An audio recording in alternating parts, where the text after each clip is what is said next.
এই জন্য বললাম বেশি টাকা লাগে না। এটা দিলেই একটা মানুষ তার জীবনটা গড়ে তুলতে পারে। বেকারত্বের অভিশাপ থেকে সারা জীবনের জন্য নিজেকে বাঁচিয়ে রাখতে পারে। আমি তো বলেছি আমার কথাগুলো মেনে চলো। ফজর নামাজ পড়ে দিনটা শুরু করো। ফজর কখনো মিস করবে না। ৫ ওয়াক্ত নামাজ ৪ কোনদিনই করবে না। অজুহাতই দিবে না। এটা যদি কেউ করে ফজর পরে একটানা পড়ে ৬ ঘন্টা অন্য ধর্মে যারা আছে ঠিক দিন শুরু হওয়ার আগে দিনটা শুরু করবে। সেই ছেলে সেই মেয়ে। আর এই কথাগুলো যদি মেনে চলে, তার বেকারত্বকে আমি জাদুঘরে রাখবো ইনশাল্লাহ। এই দেশের মধ্যে রাখবো না, দেশের জাদুঘরে রাখবো ইনশাল্লাহ। বাংলাদেশে একটা কথা আছে যে, "তেলো মাথায় ঢালো তেল, রুক্ষ মাথায় ঢালো বেল।" তো যার আছে তার কাছে মানুষ ভিড়তে চায়। যার নাই তার কাছে দূরে চলে যায়। আত্মীয়-স্বজন দূরে চলে যায়। যখন না থাকে তখন সব চলে যায়। যখন কিছু দেখবেন যে কেউ উপরে উঠে যায়, সব মৌমাছির মতো ঘিরে ধরে তাকে। আর যখন সে সফল না হয়, সব চলে যায়। আমি এজন্য কিছুদিন আগে একটা স্ট্যাটাস দিয়েছিলাম। তুমি সফল হলে তুমি সবার। আর তুমি ব্যর্থ হলে তুমি শুধুই তোমার। কেউ তোমার কাছে আসবে না। রাইট। আমি কয়েকদিন আগে দিয়েছিলাম স্ট্যাটাসটা। এবার বাস্তব কথা বলছি। একদম। এবং এবং আপনি দেখেন যখন আপনার টাকা নাই, যখন আপনার মানুষ বুঝতে পারছে আপনার টাকা নাই, এই মুহূর্তে আপনার কিছু নাই, একটু সমস্যার মধ্যে আছেন, ধার দেনার মধ্যে আছেন। কেউ দেখবেন যে আপনার ফোন দিতে চাইবে না। ফোন নিলে মনে করবে যে না, ফোন দিচ্ছি নিশ্চয়ই কোনো কারণ আছে। আমি একজনের আপন ভাইয়ের কথা বলি। তা আপন ভাই বোনকে ফোন দিচ্ছে, বোন মনে করছে ফোন ধরে না। তারপর অনেকবার ফোন দেওয়ার পরে আপন ভাই তার বোনকে ফোন দেওয়ার পরে বোন বলছে যে, "কত টাকা লাগবে বল?" বলছে, "আমি তো টাকার জন্য তোমাকে ফোন দিইনি। আমি ফোন দিয়েছি তুমি কেমন আছো জিজ্ঞেস করার জন্য। বাচ্চারা কেমন আছে?" মানে উনি ফোন দেওয়ার পরেই উনি রাগ করে বলছে, "কত টাকা লাগবে বল?" কয়দিন আগেই না টাকা দিলাম। উনি টাকা দিয়েছিল নাকি আরো ৬ মাস বা ৭ মাস আগে। হুম, এটা নাকি কয়দিন আগে। কিছু টাকা দিয়েছিল। আবার এতদিন ধরে ফোন ধরে না। তো একটা বিশেষ কথা জানানোর দরকার ছিল। আমি আপন ভাই-বোনের কথা বললাম। আমার কাছে এসে চোখের পানি ফেলছে। তো এইজন্য বললাম একটা তো প্রতিষ্ঠান করেছি। আপনাদের দুঃখ সুখ সবকিছু মেশানো এই প্রতিষ্ঠানে বলার তো একটা জায়গা আছে। আমি যতদিন বেঁচে আছি বলার তো আছে, "স্যার আমি কি করব বলেন না স্যার। আবার এরপরে কি করা যায়? আমার এতটুকু সামর্থ্য আছে, এটা দিয়ে কি করতে পারি?" হুম, হুম। এটা তো আমি বলতে পারি। তো এইজন্য বলব যে যেখান থেকে আছে কখনো হতাশ হবেন না। কখনো এই যে আমাদের কিছুদিন আগে যে সোশ্যাল মিডিয়াতে ভাইরাল হলো, এরকম কোনো কাজ করবেন না। কখনো সুইসাইডাল অ্যাটেম্প্ট নিবেন না। কখনোই না। জীবনটা অত্যন্ত গুরুত্বপূর্ণ, জীবন অত্যন্ত ভালো। জীবন খুব সুন্দর। Life is beautiful, life is beautiful. Life is meaningful. আমাদের লাইফটা যেন আমরা নষ্ট করে না দেই। যত কষ্ট হোক, যাই হোক, যখন খুব খারাপ লাগবে আমার কাছে চলে আসবেন। কিছু কথা শুনবেন, ইনশাআল্লাহ ভালো হয়ে যাবে। এবং এজন্য আগামীকালকে যারা আসতে চাচ্ছেন, হয় দেশের বাড়ি যেতে চাচ্ছেন, খুব সামর্থ্য নাই। কিন্তু কানাডা যাওয়ার ইচ্ছা বা আমেরিকা যাওয়ার ইচ্ছা বা ইউরোপে যাওয়ার ইচ্ছা। ইটালিতে এখন ১০০% স্কলারশিপ দিচ্ছে। বিনা পয়সায় পড়ার সুযোগ আছে, থাকা খাওয়ার সুযোগ আছে ওখানে। হ্যাঁ? এই যে যোগ্যতা থাকলে IELTS করতে পারলে, এইটুকু প্রয়োজনে ধার করে হলেও করেন এবং কালকে আমার কাছে জাস্ট আসা যাওয়ার খরচ নিয়ে আসেন। এটুকু এসে দেখা করে যান, জেনে যান, বুঝে যান তারপরে। কালকে যারা আসতে চাচ্ছেন, যদি আপনাদের কাজ থাকে প্রয়োজনে ছুটি নেন। ছুটি নেয় না মানুষ? নিয়েই করেন। নাম্বারটা বলছি কালকে যারা আসবেন 01318 222 647। আবার বলছি 01318 222 647। নাম্বারটা বিজি থাকলে 01318 222 646। আবার বলছি 01318 222 646। ধন্যবাদ স্যার। বই নিয়ে একটা প্রশ্ন আহমেদুল্লাহ তিনি পাঠিয়েছেন। লিখেছেন, "স্যার আপনার একটি প্রোগ্রামে ১০ টি বইয়ের কথা শুনেছি।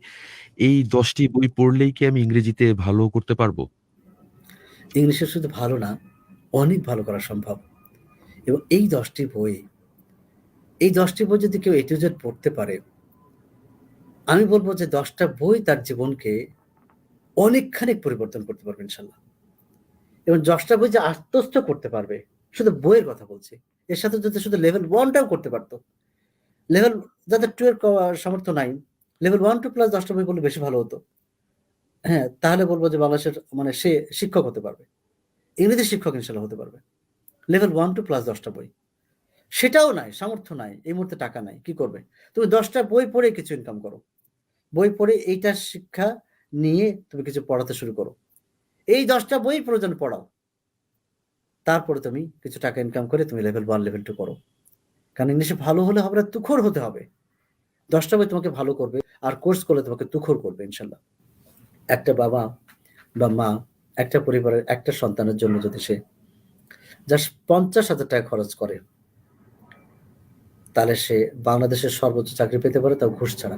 বিসিএস ক্যাডার হতে পারে। জাস্ট জি। 50,000 টাকা গুনে, গুনে। আপনারা লক্ষ, লক্ষ টাকা ঘুষ দিন। না, শুধু 50,000 টাকা দেন, তার জীবনটা বদলে যাবে ইনশাআল্লাহ। শেখান। একবারে লাগবে না, অল্প, অল্প করে লাগবে। যেমন লেভেল 1 করতে 5,500 টাকা লাগে। লেভেল 2 করতে 5,500 লাগে। IELTS করতে কিছু লাগে। বই কিনতে কিছু লাগে। এই সবকিছু মিলে বইগুলো হচ্ছে 1990।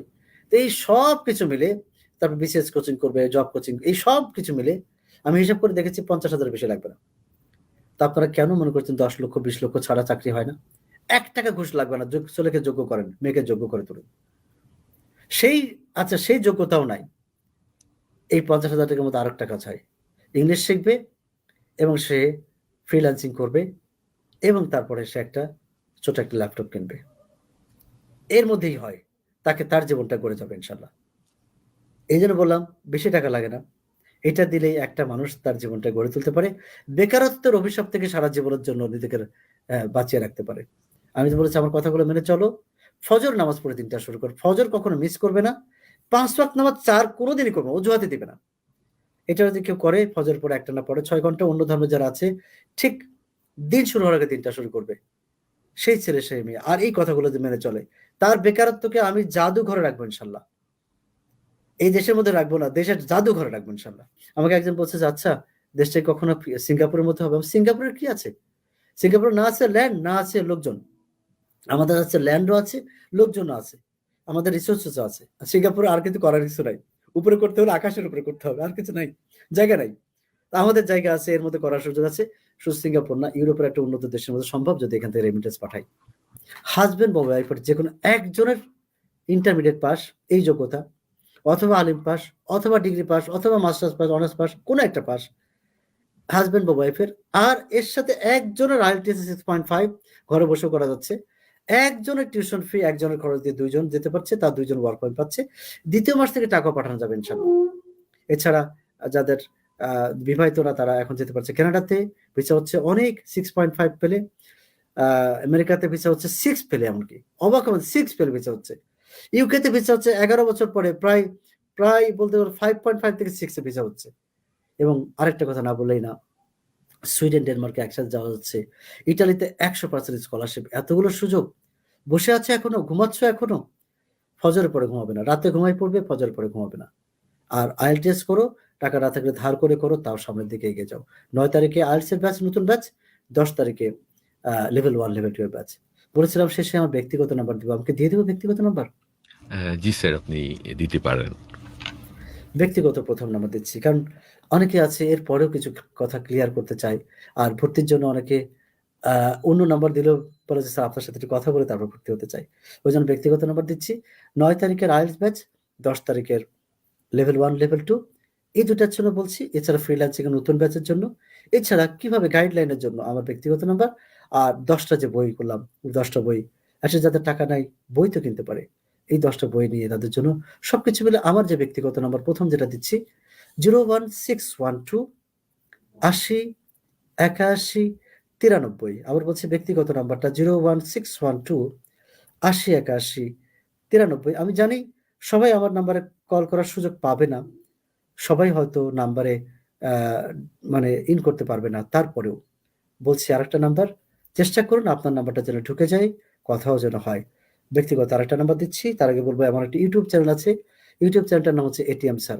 YouTube এ যান, খুঁজে বের করুন, এটিএম লিখুন, একটা স্পেস দিয়ে লিখুন স্যার, SIR, পেয়ে যাবেন। সাবস্ক্রাইব করে ১৫৩ টা ভিডিও দেখুন। ব্যক্তিগত শেষ নাম্বারটা দিচ্ছি। আমার সাথে আছে দীর্ঘ ১৮ বছর।